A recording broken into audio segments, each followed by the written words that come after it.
అనుకూలంగా పనిచేయని అధికారులపై వేటేస్తోంది కూటమి సర్కార్. ఖైదీ శ్రీకాంత్ పెరోల్ తిరస్కరించిన హోంశాఖ జాయింట్ సెక్రటరీని బదిలీ చేసింది. శ్రీకాంత్ పెరోల్ ఎపిసోడ్లో ఉద్యోగులను టార్గెట్ చేసింది ప్రభుత్వం. నిబంధనల మేరకు ఖైదీ శ్రీకాంత్కి పెరోల్ సాధ్యం కాదని తిరస్కరించిన జాయింట్ సెక్రటరీ కిషోర్ను హోంశాఖ నుంచి ఇంధన శాఖకు బదిలీ చేసింది. శ్రీకాంత్ పెరోల్ కోసం హోంమంత్రి అనిత, టీడీపీ ఎమ్మెల్యే శ్రీధర్ రెడ్డి, సునీల్ ప్రయత్నించిన విషయం తెలిసిందే. జాయింట్ సెక్రటరీని కిషోర్ అకస్మాత్తుగా బదిలీ చేయడంపై అనుమానాలు తలెత్తుతున్నాయి.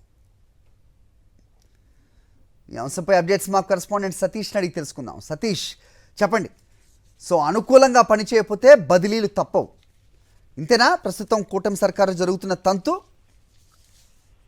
అది పెద్ద చేపలను తప్పించడానికి చిన్న చేపలను బలిచ్చినట్టు తీరుగా తయారైంది ఆంధ్రప్రదేశ్ రాష్ట్ర ప్రభుత్వం తీరు. ముఖ్యంగా సంచలనం సృష్టించినటువంటి ఖైదీ రౌడీ షీటర్ శ్రీకాంత్ పెరోల్ వ్యవహారంలో ఆ పెరోలు నిబంధనల విరుద్ధంగా ఉంది, చట్ట విరుద్ధంగా ఉందని తిరస్కరించినటువంటి హోంశాఖ జాయింట్ సెక్రటరీ బదిలీ అన్నది ఇప్పుడు సచివాలయ ఉద్యోగుల్లో తీవ్ర చర్చనీయాంశంగా మారింది. నిన్న రాత్రి ఏపీ చీఫ్ సెక్రటరీ ఆదేశాలను జారీ చేశారు.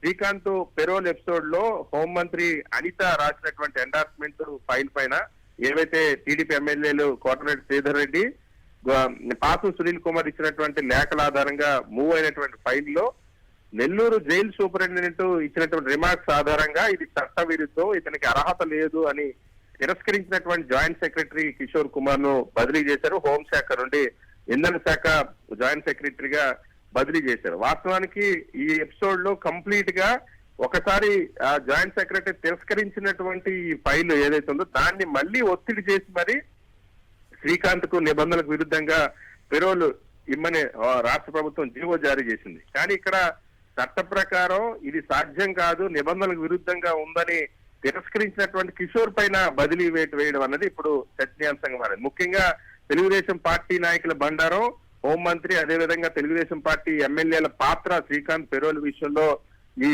బయటపడిన నేపథ్యంలో, అంతేకాకుండా ఒక అత్యున్నత ప్రభుత్వంలో అత్యున్నతమైనటువంటి అధికారి వ్యవహారం ఇప్పుడు బయటపడింది ఈ పెరోల్ ఎపిసోడ్ లో. వీళ్ళందరినీ కాపాడుకోవడం కోసం దీనిపైన చర్యలు తీసుకున్నామని చెప్పడానికి కింద స్థాయిలో చట్ట ప్రకారం ఇది సాధ్యం కాదని చెప్పినటువంటి మెమో జారీ చేసినటువంటి జాయింట్ సెక్రటరీ కిషోర్ ను బదిలీ చేయడం అనేది ఇప్పుడు సర్వత్రా చర్చనీయాంశంగా మారింది. ముఖ్యంగా దీనిపైన కమిటీ వేశాము, విచారణ జరుగుతామని హోంమంత్రి చెప్పినప్పటికీ కూడా పెరోల్ ఎవరిచ్చారో, ఎవరు ఆదేశాలతో జారీ చేశారో ఒకసారి తిరస్కరించినటువంటి పెరోల్ ప్రతిపాదనను అదే ఆ ఫైల్ పైన రీసర్క్యులేట్ చేసి ఎవరు జారీ చేయించారు, ఎవరు ఒత్తిడి చేశారు అనే అంశంపై ఇప్పటికీ ప్రభుత్వం నోరు మెదపడం లేదు. ఎందుకంటే ఇందులో హోంమంత్రి, అదేవిధంగా ఇద్దరు టీడీపీ ఎమ్మెల్యేలు, ఒక ప్రభుత్వ అత్యున్నతమైనటువంటి అధికారి, అదేవిధంగా జీవో జారీ చేసినటువంటి హోంశాఖ కార్యదర్శి, వీళ్ళు 5గురు పైన కూడా చర్యలు తీసుకోవాల్సి వస్తుందన్నటువంటి ఉద్దేశంతోనే కింది స్థాయి ఉద్యోగుల్ని టార్గెట్ చేశారన్న విషయం ఇక్కడ అర్థమవుతుంది. సో కింది స్థాయి ఉద్యోగుల్ని టార్గెట్ చేస్తూ ఈ ఎపిసోడ్ లో పెద్దలను కాపాడేటువంటి ప్రయత్నం ప్రభుత్వం చేస్తున్న విషయం విమర్శలు వెల్లువెత్తున్నాయి. రైట్ సతీష్.